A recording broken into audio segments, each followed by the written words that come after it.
जय जय श्री राधे। आपका स्वागत है हमारे चैनल मंगल ज्ञान दर्पण में। साथियों, आज हम आपके लिए गणेश जी की कृपा से मिलने वाले फल और कैसे जिंदगी बसती है ये हम आपको बताएंगे। ये कथा हमारी आपको जरूर पसंद आएगी और जिन साथियों ने मेरे चैनल को सब्सक्राइब नहीं किया है वो मेरे चैनल को सब्सक्राइब अवश्य कर लें। साथियों, हम चलते हैं कथा की ओर। एक बूढ़ी माँ थी और उसका एक लड़का था। वो बेचारे बहुत ही गरीब थे, इसलिए उस बूढ़ी माँ का लड़का गाय चराने का काम करता था। सुबह होते ही वो गाय चराने के लिए जंगल में चला जाता था और शाम को वह घर पर आता था। सारे दिन की मेहनत से उसे 4 टके मिलते थे, जिससे मां और बेटों का गुजर बसर हो जाया करता था। बूढ़ी मां भगवान गणेश जी और माता रानी का व्रत, उनकी पूजा नियम से प्रतिदिन किया करती थी।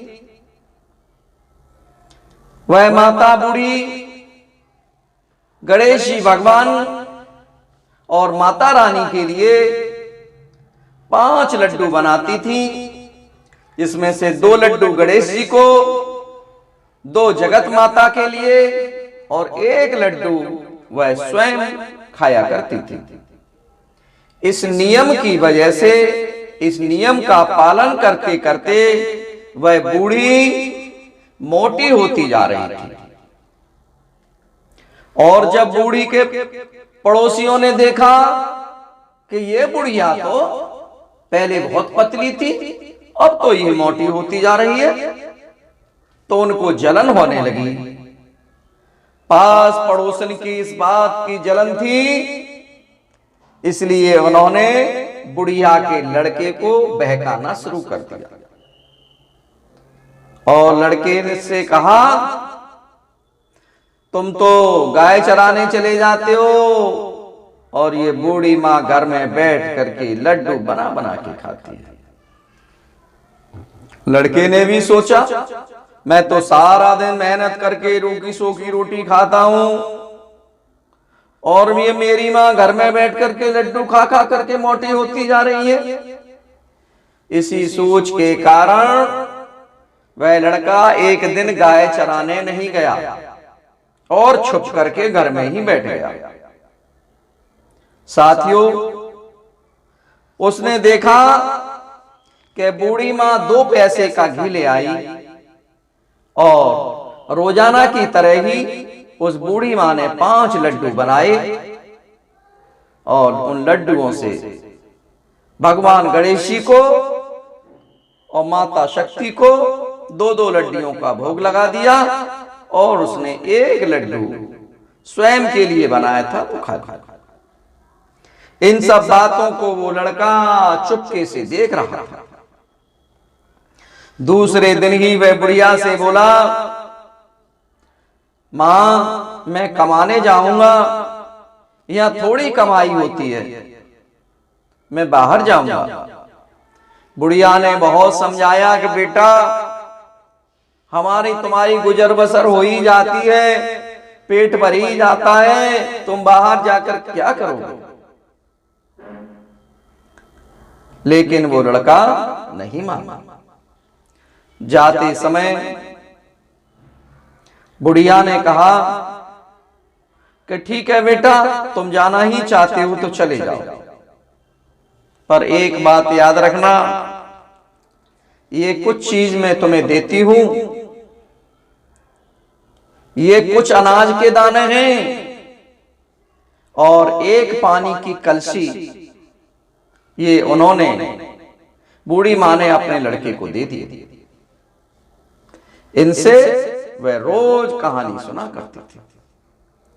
जाते वक्त बुढ़िया ने समझाया कि ये दोनों चीजें तेरी संकट में सहायता करेगी, तू सदा अपने साथ संभाल कर रखना।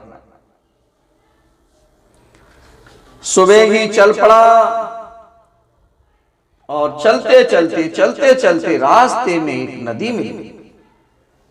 बरसात का मौसम था, नदी में पानी अधिक था, नदी पार करके जाने का कोई रास्ता नहीं था। वह लड़का बहुत दुखी हुआ और उसे अपने बूढ़ी माँ की याद करके उसने हाथ में अनाज के दाने लिए और भगवान से प्रार्थना करने लगा, हे गणेश जी महाराज, हे देवी माँ, मेरी माँ ने आपके लिए व्रत रखा हो, मेरी माँ ने आपकी पूजा की हो, तो इस बहते हुए पानी में मेरे लिए रास्ता बन जाए। इतना ही कहा और उस लड़के ने उस कलश में से पानी लेकर छींटे मार दिए। जैसे ही छींटे पानी के मारे नदी में रास्ता मिल गया और लड़का उस रास्ते से होकर के नदी को पार कर गया। चलते चलते आगे एक जंगल में पहुंचा और उस जंगल में उसने देखा कि एक शेर आ रहा था। शेर को देखकर लड़के के होश उड़ गए।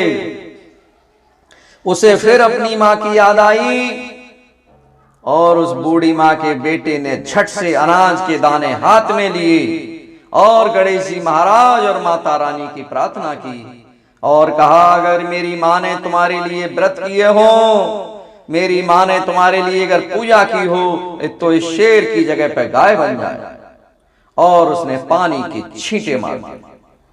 जैसे ही पानी के छींटे मारे वो शेर गाय बन गया और गाय बन के चरने लगा। लड़का धीरे धीरे आगे निकल गया। शाम हो गई, अंधेरा हो गया। एक गांव में जा पहुंचा। गांव में घुसते ही एक बुढ़िया का घर आ गया और अंदर जाकर उस बुढ़िया से प्रार्थना करने लगा कि मां, मुझे रात बिताने के लिए जगह दे दो। उस बूढ़ी मां को दया आ गई और उसने कह दिया, ठीक है बेटा, ठहर जा। रात को उसने देखा कि एक बुढ़िया मालपुए बना रही है और मालपुए बनाती जा रही है और रोती भी जा रही है। ये सब लड़का देख रहा था, उसे अचंभा हुआ और उसने बुढ़िया से पूछा, बूढ़ी मां, ये क्या बात है? बुढ़िया ने बताया कि यहाँ का राजा हर 6 महीने बाद एक पकवान पकाता है और उसके पकाने के लिए हर बार एक आदमी की बलि दी जाती है और उसका नियम यही है कि बारी बारी से हर घर का एक आदमी लिया जाता है। आज मेरे 7वें लड़के की बारी है, इसलिए मैं उसको आज मालपुआ खिलाऊंगी और सुबह होते ही राजा का नौकर मेरे बेटे को लेकर के चला जाएगा। लड़के ने कहा, मां, तुम चिंता मत करो, तुम्हारे लड़के के बदले मैं चला जाऊंगा, क्योंकि तुमने मुझे यहां रोका है। बुढ़िया ने कहा, दूसरे के बदले कौन मरता है और मैं तुझे क्यों भेजूं? भगवान की जो मर्जी है वही होगा। लड़के ने कहा, नहीं मां, मैं ही जाऊंगा, ला ये मालपुए मुझे खिला। बुढ़िया ने मालपुआ जो बनाए थे उस लड़के को खिला दिया। लड़का मालपुआ खा करके सो गया और जैसे ही सुबह हुआ राजा के सिपाही आ गए और बुढ़िया से कहने लगे, कहां है तेरा लड़का? बुढ़िया ने उस लड़के को उठाने के लिए बर्तनों को बजाना शुरू कर दिया और बड़बड़ाना शुरू कर दिया। उसकी आवाज सुन करके वह लड़का उठ गया और उठते ही वह बात समझ गया कि राजा के सिपाही लेने के लिए आ गए हैं। और उनसे कहने लगा, मैं अभी तैयार होकर चलता हूं, रुक जाओ। और जैसे ही लड़का उन सिपाहियों के साथ जाने लगा तो उस लड़के ने उस बूढ़ी मां से कहा, लो ये मेरा कम्बल और ये मेरी लाठी, इसको संभाल कर रखना, मैं आकर ले जाऊंगा। बुढ़िया ने कहा, मैं संभाल कर तो रख लूंगी, पर मैंने तो गए हुए को आज तक वापस आते हुए नहीं देखा। यदि तुम विश्वास रखते हो तो ठीक है, भगवान तुम्हारी रक्षा करे। उस बूढ़ी मां ने उस लड़की को आशीर्वाद दिया। लड़का चला गया और उस जगह पर पहुंच गया जहां राजा ने बैठने का आदेश दिया था।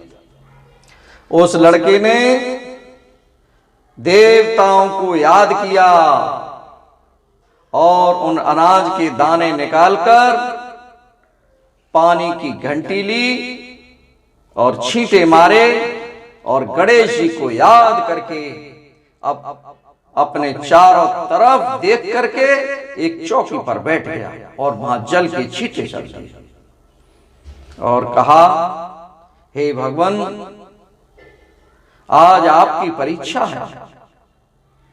मेरी मां ने, मेरी बूढ़ी मां ने अगर आपकी सेवा की हो, अगर आपका पूजा की हो, आपके व्रत रखे हो, तो वो आप उसका फल अवश्य देना। साथियों, चारों तरफ कजवा चिनवा करके आग लगा दी गई और तीसरे दिन कुछ कुम्हारों के लड़के खेलते हुए उधर से निकले। उनके हाथ से एक पत्थर का टुकड़ा उछलकर कजावे पर जा गया। पत्थर पड़ते ही उसमें बर्तनों की टंकार निकली और उस टंकार की आवाज सुन करके वो लड़के भागे और उन्होंने ये बात पूरे गांव में फैला दी कि इसमें से तो बर्तनों की आवाज आ रही है। लोगों में अचंभा किया, नौकर चाकर भेजे गए, कजावा खोला गया, कहां से पीतल के बर्तन उसमें से निकलने लगे और भीतर से आवाज आई, भाइयों कजावा धीरे धीरे खोलना, अंदर आदमी भी है। उन्होंने सुझाव दिया कि आदमी की ही आवाज है, तुम लोग डरो मत, डरो मत, धीरे धीरे खोलो। साथियों, आखिरकार सारा कजावा खोला गया। लड़का जैसे चौकी पर बैठा था वैसे ही चौकी पर हंसता हुआ बैठा मिला। चौकी के चारों ओर जौ के ज्वारे उगाए थे, जो गेहूं उसके दाने थे, उन गेहूं के ज्वारे उग गए थे और पानी का कलश भरा हुआ था। राजा के पास लड़के को लाया गया। राजा ने सारा किस्सा सुनाया और जब लड़के ने पूरा किस्सा राजा को सुना दिया तो लड़के ने बताया कि मेरी मां इन विनायक जी का व्रत रखती थी, माता रानी की पूजा करती थी। उसी ने आते वक्त मेरी रक्षा के लिए यह अनाज और पानी का कलश दिया था। राजा ने उस लड़के को भाग्यवान समझा और भाग्यवान देखकर अपनी लड़की का विवाह उससे कर दिया और आज्ञा दी कि आज ये गणेश जी महाराज का व्रत सब लोग करेंगे, माता रानी की पूजा अवश्य करेंगे। कई दिन बीत गए। राजा के बेटों की बहुओं ने ननद को ताना मारना शुरू कर दिया, बाई जो पेट से निकले हाड़ी से नहीं। राजकुमारी ने अपने पति से कहा, माए जहां हो वो मायका और सास जहां हो वहां ससुराल। लड़का भी बात को समझ गया कि मेरी पत्नी क्या कह रही है और उसने राजा और रानी से अपने घर जाने की आज्ञा मांगी और अपने गांव को अपनी पत्नी को लेकर के चल दिया। गांव के पास जैसे ही पहुंचा, गांव वालों ने देखा और उस बुढ़िया माँ से कहा कि तुम्हारा बेटा अपनी बहू को लेकर के आ रहा है। बूढ़ी माँ को विश्वास नहीं हुआ और बूढ़ी माँ कंडों के बिटिया के ऊपर चढ़ करके उसने देखा कि हाँ, मेरा बेटा और बहू आ रहे हैं। उन्होंने गणेश जी विनायक जी को नमस्कार किया, माता रानी का धन्यवाद किया। साथियों, तब से उस गांव में चौथ के व्रत का ढिंढोरा पिटवा दिया गया कि सब कोई व्रत रखेंगे और कहानी सुनेंगे। जिसके मन में जितनी कहानी हो सुनने की, वह उतनी कहानी सुने। उस कहानी सुनने से ही सब लोगों के संकट दूर होंगे और वह माला माल हो जाएंगे, लक्ष्मी जी प्रकट हो जाएंगे। साथियों, गणेश जी की कृपा से उसका बेटा घर वापस आ गया। गांव के बच्चे जो मारे जाते थे वो सब बच गए और सब जय जयकार करने लगे। बोलिए गणेश जी महाराज की जय।